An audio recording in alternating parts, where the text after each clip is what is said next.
O cristianismo lutou para crescer, até que este cético se tornou um crente.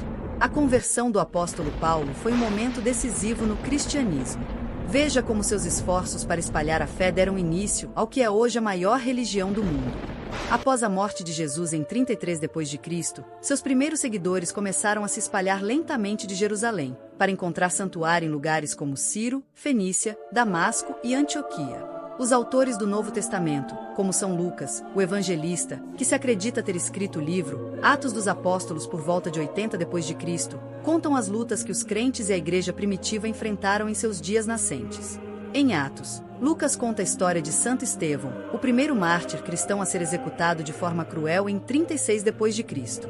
O apedrejamento de Estevão, diz Lucas, levou outros seguidores a fugir para não serem vítimas de perseguições semelhantes.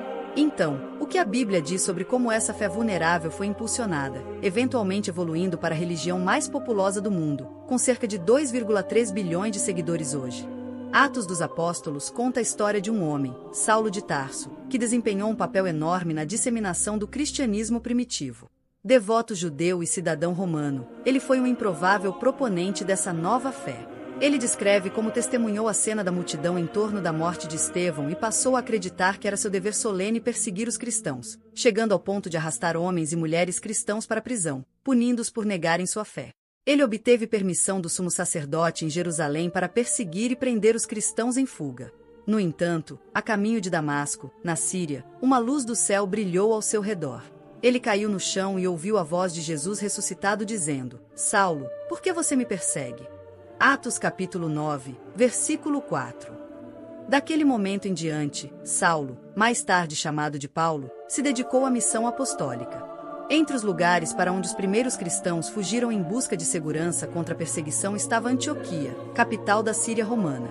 O recém-convertido Paulo se encontrou lá e, com o apóstolo Barnabé, passou um ano pregando o evangelho e estabelecendo a primeira igreja cristã.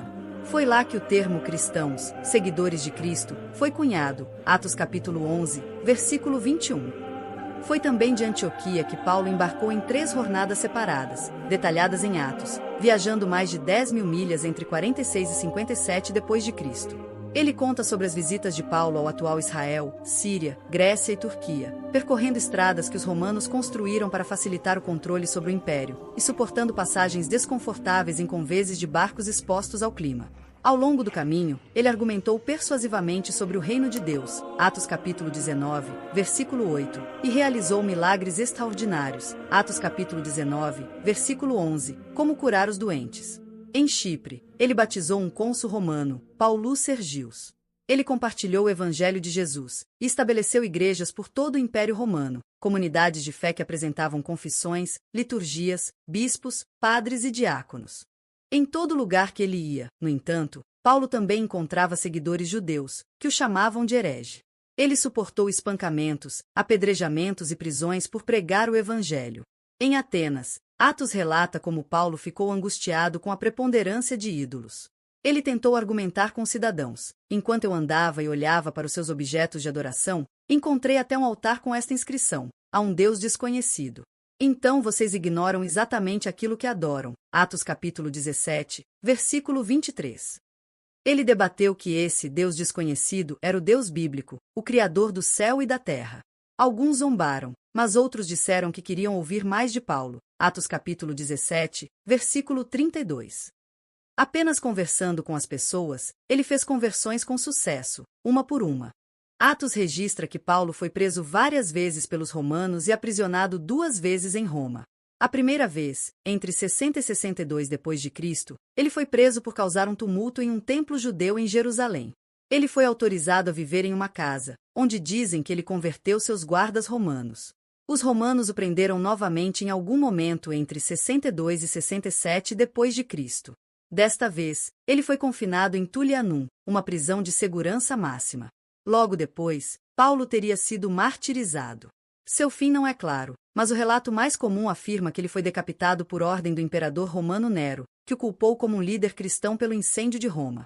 Além do trabalho missionário apostólico, outros movimentos cristãos estavam circulando pelo Mediterrâneo, muitas vezes em conflito com a interpretação de Paulo sobre Jesus e seus ensinamentos. A erudição bíblica ofereceu o termo confuso gnosticismo para esses outros movimentos cristãos. Algumas seitas aderiram à crença de que a meditação profunda e a imersão no divino levariam, em última análise, a um conhecimento secreto, ou gnose em grego, de Deus. Essa ideia era popular, pois concordava com a premissa da filosofia grega de que cada ser humano carrega dentro de si uma centelha do divino. Para os cristãos gnósticos, isso também explicava por que Jesus frequentemente falava em parábolas.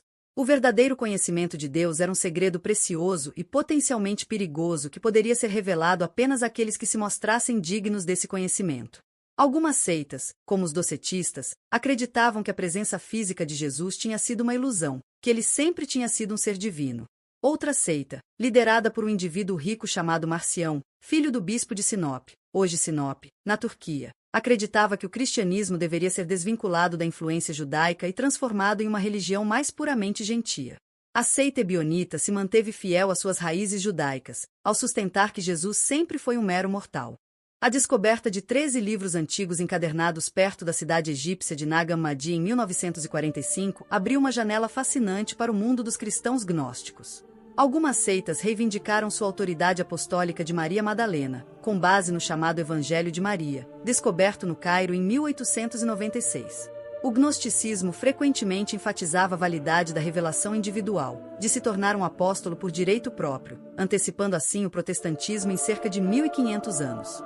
Muitos outros apóstolos e missionários evangelizaram o cristianismo ao mesmo tempo que Paulo. Embora os relatos bíblicos mostrem que Paulo não alegava ser nada mais do que um embaixador de Cristo, ele tinha uma estratégia única. Ele trabalhou para batizar almas, independentemente de serem judias ou gentias. Uma grande questão se centrava em se os convertidos a Cristo também deveriam se tornar judeus. Para os apóstolos de Jerusalém, a resposta era sim. Para eles, a fé era inseparável dos ensinamentos de Jesus como um rabino judeu. Paulo discordou. Ele acolheu os gentios que eram atraídos pelo cristianismo, mas não estavam interessados em adotar os costumes judaicos. Paulo era inteligente e controverso, despejando suas experiências e pensamentos em cartas ao longo de suas viagens. Alguns dizem que ele escreveu tantas cartas porque muitas pessoas discutiam com ele. Seja qual for o caso, as cartas resumem suas visões sobre o cristianismo, ideias que se tornaram a base da Igreja Católica. Em sua carta aos Romanos, por exemplo, ele disse que a fé em Cristo substitui a lei judaica, que cada comunidade é parte do corpo de Cristo e deve ser governada pelo amor, e que a fé no Deus cristão contém a promessa de vida eterna. Ao todo, ele escreveu 13 epístolas, 7 das quais são indiscutivelmente suas, 6 das quais são contestadas, tornando-o o escritor mais prolífico da Bíblia. 14 dos 27 livros do Novo Testamento são atribuídos a ele, embora os estudiosos também difiram neste número. Por tudo isso, Paulo articulou a mensagem do reino de Deus de Jesus em uma ideia que a população majoritariamente gentia poderia entender e aceitar, e sua capacidade de espalhar a mensagem do cristianismo primitivo é verdadeiramente extraordinária. Suas 3 jornadas de escritas em Atos estabeleceram permanentemente a fé incipiente em terras gentias e além. Sem ele, o mundo greco-romano talvez nunca tivesse ouvido falar dos ensinamentos de um rabino carismático de Nazaré cujo programa redentor passou a abraçar o mundo. Você gostou do vídeo? Ative o sininho para receber notificações toda vez que um vídeo for lançado. Você também pode colaborar com a gente, curtindo o vídeo e se inscrevendo no canal. Não custa nada e nos ajuda bastante. Se você quiser e puder, compartilhe o vídeo com seus amigos e conhecidos ou com alguém que você acha que pode se interessar por esse conteúdo. Nos avalie. Entre em contato com a gente. Faça comentários. Diga o que você achou do vídeo e do conteúdo. Sua opinião é muito importante para nós. E não esqueça de voltar. Nos vemos em breve. Um forte abraço. Até lá!